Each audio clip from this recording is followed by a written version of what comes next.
I'm just happy for my playlist kasi 'di ba Ah, after Army Milare Yeah. nag-release siya ng mga 4 or 5 singles. Then next is Ellie, like solo album. Like two of the best like songwriters, musicians sa OPM history. I don't think it's a hot take kasi those two are legends para sa akin. mm, Yeah, so prior to this, mayroon siyang album na tawag dito, Wanted Bed Spacer ng year 2000 pa. So Mm-mm. ano yun?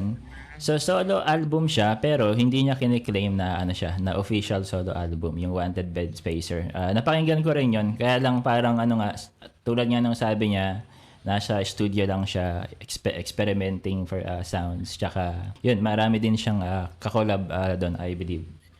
Hindi, yung isa na marami siyang kakolab yung In Love and War. That's 2010. I'm just not sure Yun kung yung, solo album siya.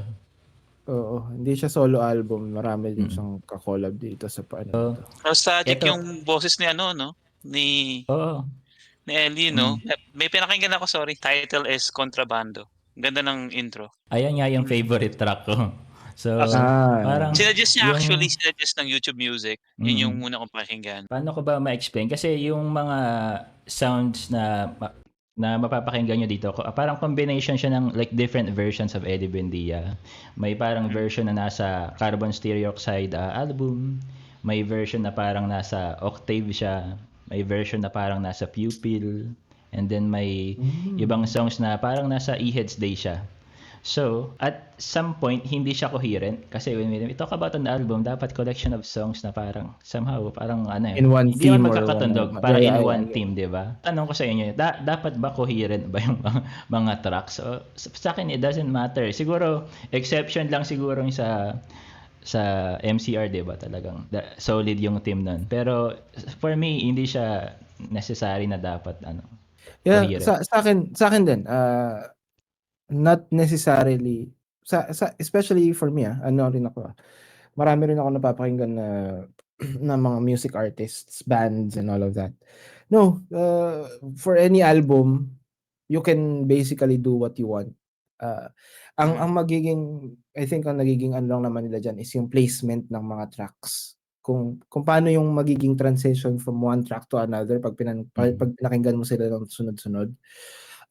Yun lang yung magiging sigurong issue mo na pag-isipan kung paano mo gagawin yun yung organization. But the theme itself, pero kasi paano kung ang theme mo is you're giving, yun yung kay Ellie Buendia, yung theme mo is you're showing different sides of yourself sa music mhm, mo dun sa album na yun. Then that's your theme. That's already one main theme of the album, Yeah. mhm. right? Ano ulit yung Nice. ano, yung term, Ven, coherent? So Oo, mga coherent. sa mga viewers natin, ano ba yung coherent na term? Yung sabi nga ni Cedric, may theme na let's say Hmm, nagmi-meet sila at that certain team or may unified na team, okay. 'di Mm. ba? Pero for me, looking into the album of, My Chemical Romance, yung Black Parade album nila, I guess they do have their own talagang coherent na this is Black Parade talaga, like all of their tracks. Looking into that album, I would say naging effective yun. Dun sila talaga naging tumatak, like going back to 2010s yata yung album na yun.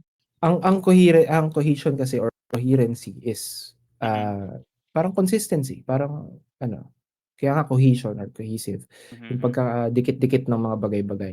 Pero Ah, if you check the name of the album, it's Method Adaptor. So mhm, meaning nagiging adaptive siya dun sa kung anong music yung sinusulat niya. That's already implying na meron siyang different methods and in his music, and he's just adapting from those methods.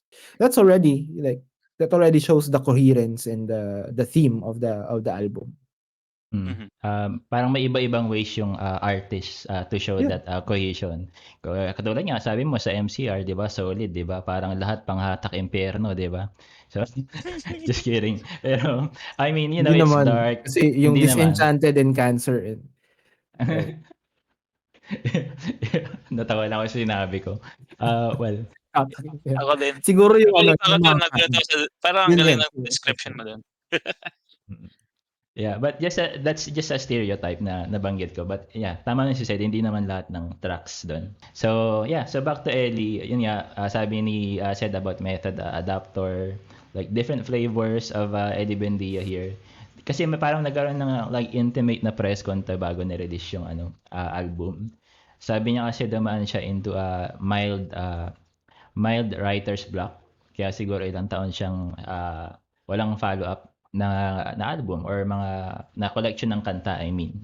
So yeah, so even a professional like Ellie Buendia dumadaan Kakaroon sa pala si Ellie Buendia ng gano'n.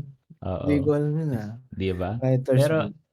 inamin niya rin na at the same time na yung ibang kanta dito like unfinished music or ideas. So yun, so babalik din tayo dun sa malalim na baul ni Ellie Buendia. So, yeah, nagkaroon siya ng opportunity na tapusin yung music and also the producers. Napakahalaga ng mga producers dito. So, kasi yung mga kabatuhan niya ng idea. Kasi isa sa mga goals niya is to kasi we have to admit na nagbago na yung taste ng mga tao sa music. I mean, kasi mostly youth, 'di ba? Nakaka-appreciate niyan. So yung youth from the 90s tumanda na, iba na rin yung youth sa generation na 'to. So there's that attempt to make it sound current sa album na 'to. Let's say yung sa one of the tracks here na kind of vibey yung dating, tong Chance Passenger.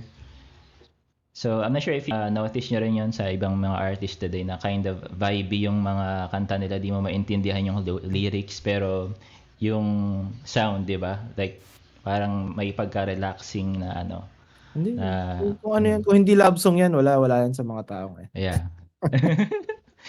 Ayun na.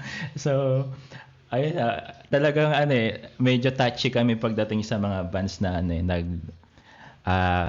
tawag dito, nagbo-boost ng love songs eh. Pero ayun nga, ganun talaga yung kalakaran. Maybe that's the entry level sa music industry. Pero siya, may mga ballads din naman si Ellie dito, but it's done in a tasty and artsy manner, unlike those other bands na, kilala nyo na yung mga yun. Hindi, kung hindi Tsaka, pang kung hindi parang Tunog Moira yan, wala yan. Hindi yan. Paano to parang, yun nga, since tingin ko nung nagkaroon siya ng mental writer's block, diba? Ang ginawa niya siguro, yung mga unfinished songs niya from those specific bands na kung saan siya before, kinuha niya siguro. Kaya parang yung tunog ng mga yan, parang yung tunog niya from nasa pupil siya, from nandun siya sa octave.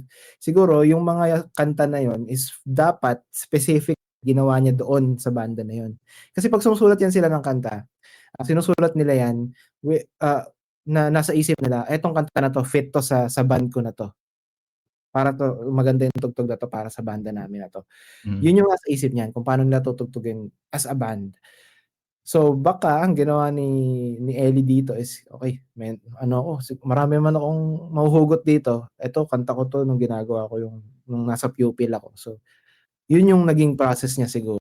Kaya parang iba-iba din yung naging flavor ng album.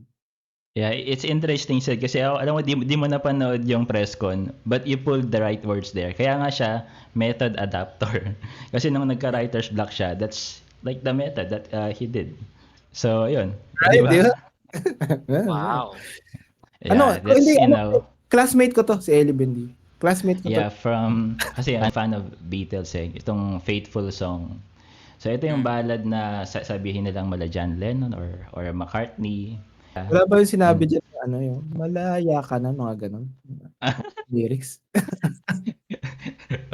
Ako, naghanap ako ng hugot pero wala, Ay, iba wala talaga ang ginagawa. Sayang. Yung Kandarapa naman, parang parang katunog yan ng mga, yung mga nag-reunion sila ng EHs temporarily, yung Sabado, 1995. Yeah, so may dito yung sige ng ng Six Cycle Mine. I was just about to say. Sorry. Yeah. Sige, ito naman tunog Carbon Stereoxide album, yung lowest sabi nilang lowest selling album ng E-Heads. Parang may part doon na ano yung parang electronic like sound na or effects na ginamit sa carbon stereoxide. Hindi ko alam ba, akala ko magta-transition na nga sa Maskara eh. Nang plinay ko yung kanta. Yung tagpi-tagping piraso, like one of the oldest influences ni Manny tuloy ni Method Manny Pacquiao.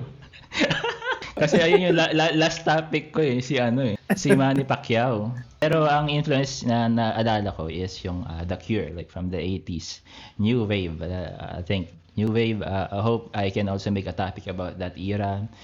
I guess that's one of the, well, not one of the, maybe the distinct era sa music, yung New Wave. I'm not sure if you agree with me, pero iba yung tugtugan ng panahon na yun. Favorite ko din itong Kontrabando kasi nga, ayun nga, parang tunog ano siya, Pinoy rock and roll na may halong ibang elements na UK band na Muse na kung tawagin nila space rock. Yep. So parang yung fusion Bro, na ginawa niyang I like Muse, bro. So baka magustuhan Yeah. ko ng Kontrabando. Yeah, parang may touch lang doon na fusion sa Pinoy rock and roll na funky. Nung napakinggan ko yun, like wow. Tsaka yung lyrics medyo related sa social issues. So yeah, really is a monster talaga. So yan, just a quick album review. So yan, first album review namin dito sa The Oddballs podcast.